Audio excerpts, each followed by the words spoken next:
one-way cruise to Africa. Terror on the internet. How does a one-way cruise to Africa end up in Tombstone? A cautionary novel to warn women about the dangers of internet sex trafficking in the United States. Maku, a rebel leader somewhere in the middle of the dark jungles of Nigeria, has just placed an order for a young woman, Annie Coates, who lives in the United States. It was easy. He did it all with his iPad. He orders and pays for all of his women that way, over the internet, without ever having to leave his Hummer. Meanwhile, on the other side of the world, Annie has left her small coastal town and has her first job in a big city. Friendless and shy, her trouble begins when she buys a computer to keep her company. When she tells a coworker about her social networks, he tells her, "Annie, you need to find some real friends." That night, a man visits her website. He's real, but he's not her friend. He's a friend of Maku's, and he's right outside her bedroom window. Luckily, a friend, Jeremy, takes her to a rainbow parade in Seattle and introduces her to Bentley, an old friend from high school who just happens to be an FBI agent.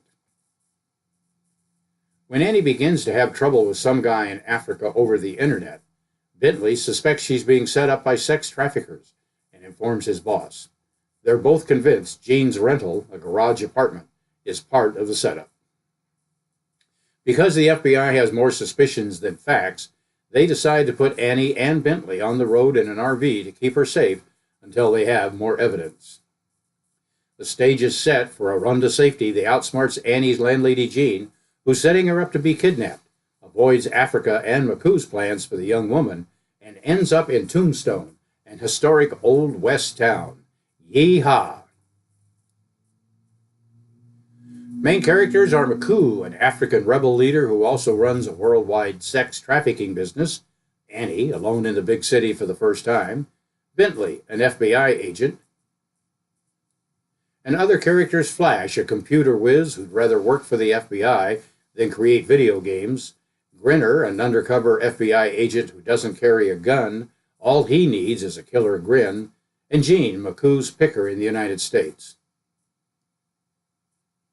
In Cruise, even the pets are colorful. There's Genevieve, an Afghan hound who wears a pink mask when she sleeps, and Groucho, a tuxedo cat who hangs out with the FBI and dances to the tango.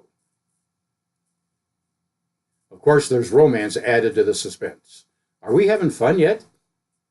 Hey, if you have a second, press pause and read a couple of the reviews. One-way cruise to Africa. Terror on the internet. Buy it now on Kindle, Amazon. Hey, thanks for stopping by.